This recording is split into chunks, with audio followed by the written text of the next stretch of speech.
kalian semua, mungkin sudah sedikit sudah share saya nomor 800 ya tanggal 14 Juni tentang penyusunan SKP tahun 2022. Tapi misal kalau hanya membaca, biasanya masih kurang memahami beberapa OPD itu langsung masuk ke DKPP ini gimana gitu.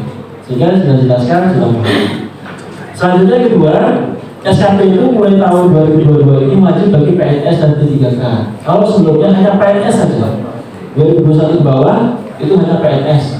Mulai 2022 P3K juga wajib isi SKP dengan format yang sama, dengan SKD yang sama.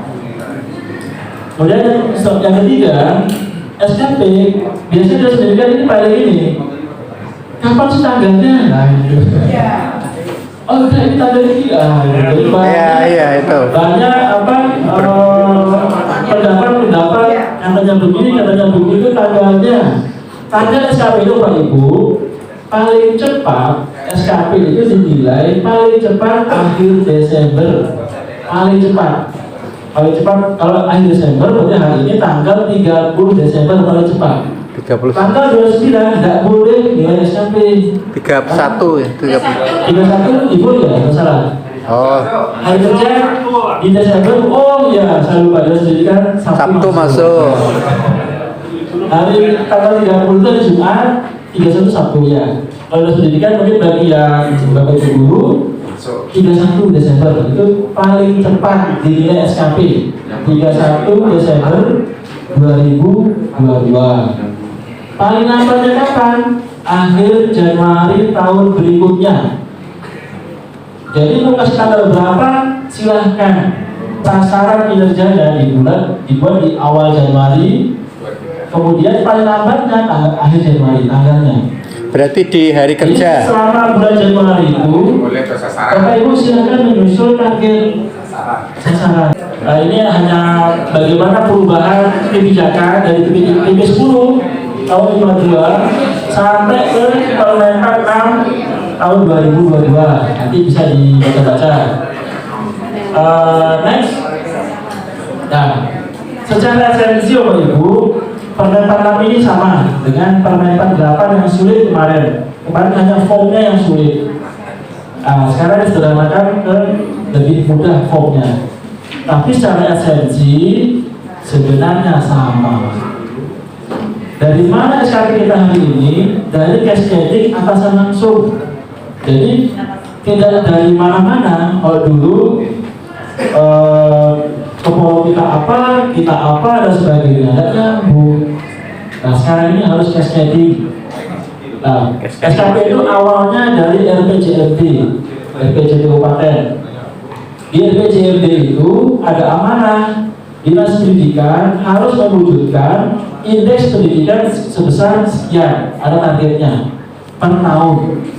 Tahun pertama kepilih bupati, tahun kedua sampai tahun kelima ada targetnya mencapai indeks pendidikan. Sehingga kenapa indeks pendidikan ada? Karena ada tugas dari RPJMD di situ mencapai target indeks pendidikan. Nanti di Renstra, di RPJMD ada dokumennya. Kemudian dari RPJMD itu di breakdown jadi Renstra yang di dinas pendidikan menjadi perjanjian kinerjanya kepala dinas. Jadi ada PK kepala dinas. Dari PK kepala dinas yang tadi Pak Yusito dan Bupati disepakati, Pak Nus sudah berjanji Bapak Ibu dalam tahun 2022 ini Pak Nus sudah berjanji ABCD kepada Bupati dan ditandatangani. Nanti di akhir Desember ini Bupati akan menagih janjinya. Mana target yang diperjanjikan, mana realisasinya itu. Kemudian dari PK-nya kepala dinas langsung dibuatkan SKP-nya kepala dinas, klub di copy paste sama PK di kopas jadi SKP-nya Kadin. Dari situ awalnya. Jadi yang lain belum boleh menulis SKP sebelum SKP-nya Kadin dan targetnya ditetapkan dulu oleh Pak Ibu Bupati. Karena nanti misalkan targetnya sekian dan sekian itu akan berbeda strateginya. Misalkan targetnya 100% atau targetnya 80%, tentu strategi ke bawah akan berbeda. Oleh karena itu ditetapkan dulu SKP-nya Pak Kadin. Nah, Setelah SKP-nya Pak Kadin ditetapkan oleh Bupati, ditandatangani, disetujui, kalau tidak salah SKP-nya Pak Kadin adalah harus meningkatkan atau harus mencapai indeks pendidikan sebesar 0,6 sekian, 0,6 berapa gitu. Kemudian anggarannya juga harus 80%. Sakitnya kalau tidak salah BP kalau salah. Kemudian IKM-nya juga harus baik, indeks kepuasan masyarakat. Itu beberapa target Pak Kadin kepada Ibu Bupati.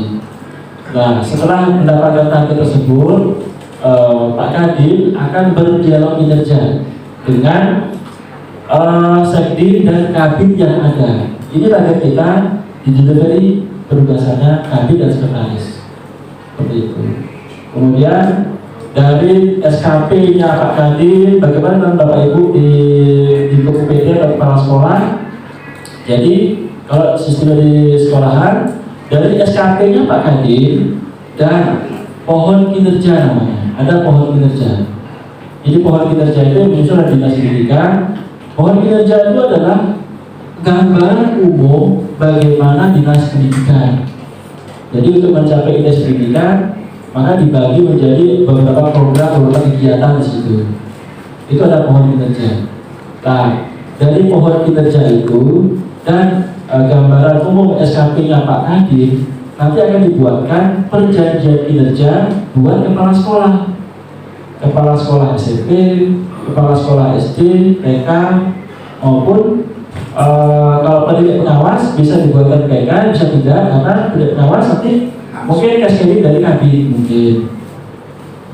Nah, jadi setelah nanti Bapak Ibu kepala sekolah mendapatkan PK dari Pak Kadin, perjanjian kinerja PK itu, PK perjanjian kinerja disepakati, ditandatangani, itu langsung dikeluarkan menjadi SKP-nya kepala sekolah. Jadi SKP-nya kepala sekolah ya dari PK itu. Nah, setelah menjadi SKP-nya kepala sekolah, silakan di cascading ke bawah. Di situ ada guru, di situ ada penjaga sekolah, di situ ada PU dan sebagainya. Berbagi peran di situ. Jadi seluruhnya satu keluarga besar dinas pendidikan harus mewujudkan SKP-nya Pak Kadin. Kalau SKP-nya Pak Kadin nanti tidak tercapai, siap-siap saja. Bapak Ibu juga Pak Kadin juga tidak tercapai. Katakanlah SKP Pak Kadin cukup, dia Bupati. Katakanlah contoh saja cukup. Maka gambarannya Pak Kadin ke depan sudah saya pangkat 2 tahun. Kalau SKP-nya cukup. Kemudian mungkin juga tidak bisa ikut lelang jabatan di kementerian jika Pak Kadin itu ingin ke kementerian. Jadi pengembangan karirnya tidak bisa selama 2 tahun, bayangkan. Tidak bisa. Jadi imbasnya ya kita semua. Mungkin sakit, SKP juga cukup, Kabid yang ada juga cukup, bisa. Kemudian juga dari Kabid, kepala sekolah juga sama, mungkin cukup. Dan akhirnya satu keluarga besar, SKP cukup semua. Oleh karena itu, cascading Bapak Ibu, cascading. Jadi tidak boleh SKP kita kemana-mana. Ya dari cascading menjadi atasan langsung. Dari PK tadi itu dialog kinerja. Jadi misalkan kepala sekolah sudah mendapatkan PK dari Pak Kadin, perjanjian kinerjanya sudah tangani, setujui, kemudian dikeluarkan dengan SKP kepala sekolah. Kemudian kepala sekolah ke bawah harus dialog kinerja dengan pegawai guru, TU dan sebagainya semuanya, berbagi peran. Ini kita punya target dari dinas, maka kita berbagi peran sesuai dengan kewenangan, sesuai dengan kemampuan, kompetensi, begitu. Kemudian jalur kinerja tadi itu next dituangkan dalam metrik peran hasil. Jadi metrik peran hasil sekolah buat diri sendiri.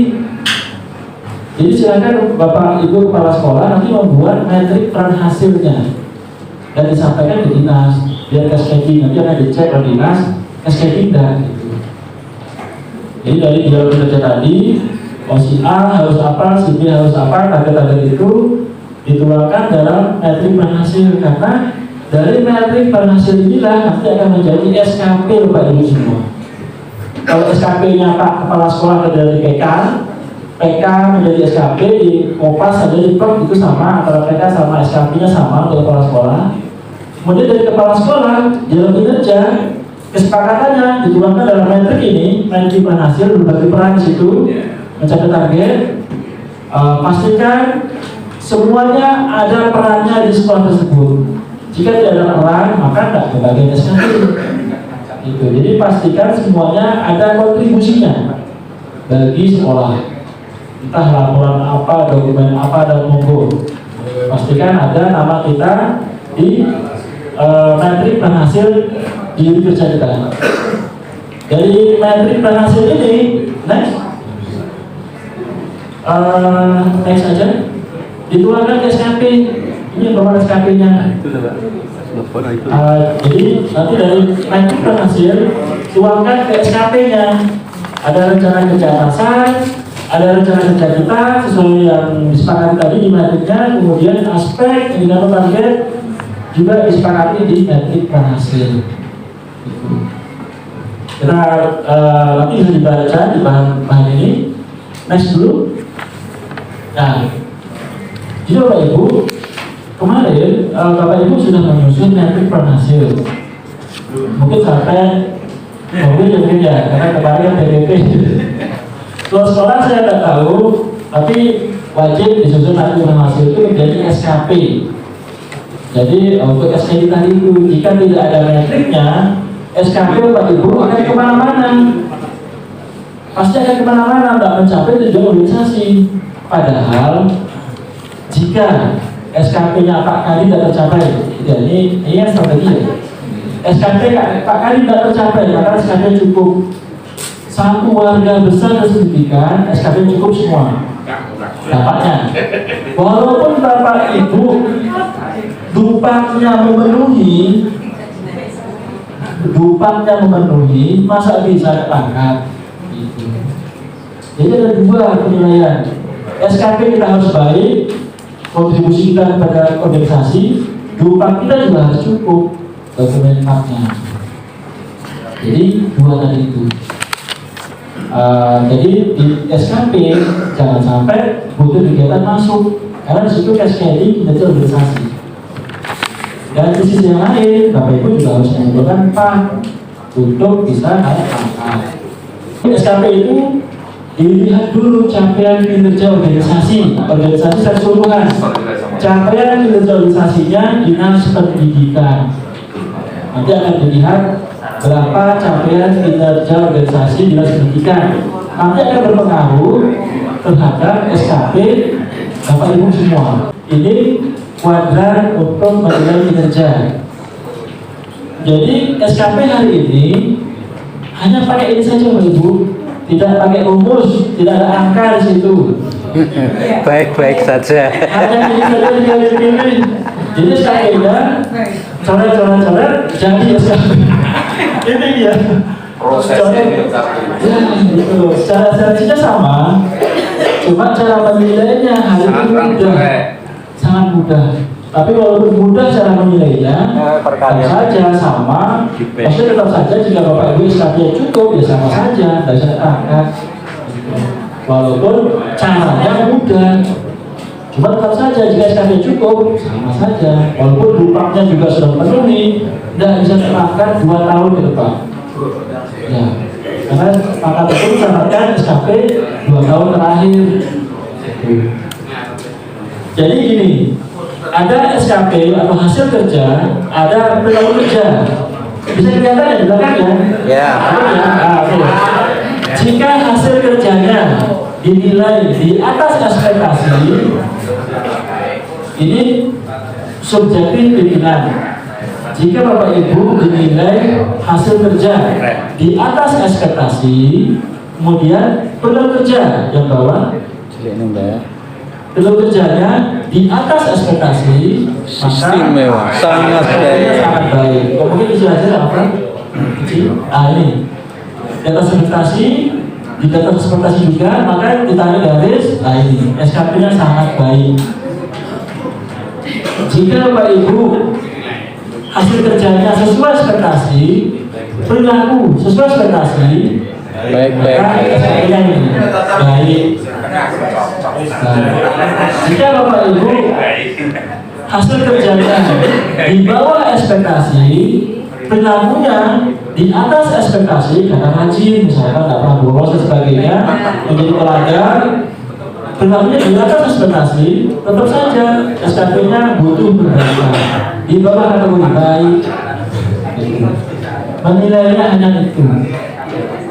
Coret jadi SKP. Jadi Bapak Ibu, kesimpulannya dari sini, kesimpulannya adalah Bapak Ibu jangan sampai dinilai di bawah ekspektasi. Oke. Baik hasil kerja maupun perilaku kerja. Percuma saja Bapak Ibu hasil kerjanya di atas ekspektasi karena targetnya mencapai semua, tapi udah kerjanya di bawah ekspektasi. Karena apa di bawah ekspektasi? Karena mungkin datang jam 8, habis itu kosong, kenapa apa keluar gitu, datang di kantor lagi jam 4. Itu kalau istilahkan angkatan 804. Datang jam 8 kosong nggak ada, dari kerja tadi jam 4 kalau satu pada datang absen gitu ya. Nanti tentunya pimpinan punya catatan. Walaupun Bapak Ibu kinerjanya di atas ekspektasi ditunjukkan oleh targetnya semua organisasi tercapai semua, tapi perilaku coba itu sering bolos, mungkin apa dan sebagainya saya tahu, sehingga pimpinan menilai Bapak Ibu perilakunya di bawah ekspektasi, maka SKP-nya tentu saja kurang, artinya capaiannya di bawah baik, sama saja. Tidak bisa ada pangkat. Nah ini ada reward and punishment. Jadi di SKP itu ada reward and punishment disusul yang 30-nya. Cuma reward and punishment itu belum ada juknisnya. Jadi kita belum bisa menerapkan bagaimana juknis atau bagaimana menerapkan reward and punishment dari SKP. Jadi di PP 30 2019 itu sampai hari ini belum terbit juknisnya. Nanti jika sudah terbit juknisnya, maka ini bisa diterapkan. Ada reward dan ada punishment. Setelahnya lagi ada punishment. Nah, punishmentnya Bapak Ibu sampai diberhentikan sebagai ASN. Itu punishmentnya. Oh ini yang jabatan fungsional. Ada Bapak Ibu yang support sebagai support? Tidak ada ya? Apa? Subkoordinator yang jabatan pengawas sebenarnya dialihkan ke jabatan fungsional. Oh masih JD.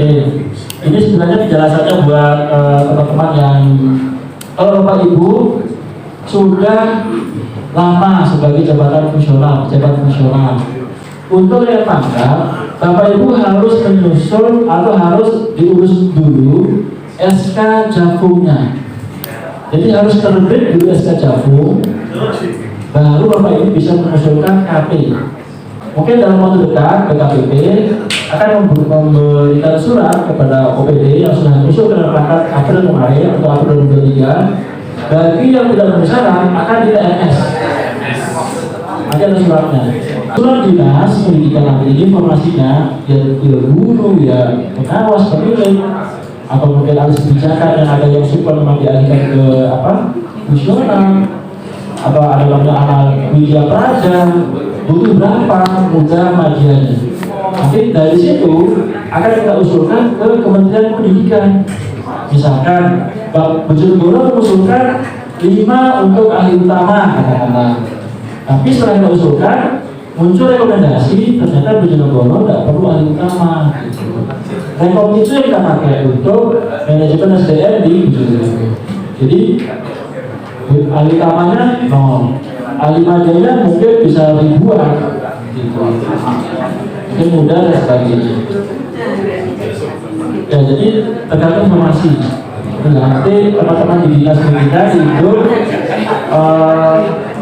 dibantu untuk menyusun informasi. Karena itu untuk jenjang karir kita semua. Kemudian juga jika sudah ada informasi maka Bapak Ibu bisa naik pangkat ke jabatan minimal 1 tahun dalam jabatan terakhir jenjangnya. Kemudian memenuhi angka kredit dan lulus uji kompetensi. Jadi Bapak Ibu setelah Bapak Ibu lulus uji kompetensi, maka silahkan mengajukan SK Javuknya. Ini hanya tadi gambaran secara umum bisa dibaca aja nanti bahwa ketika menyusun seluruh OPD harus menyusun formasi intinya ini.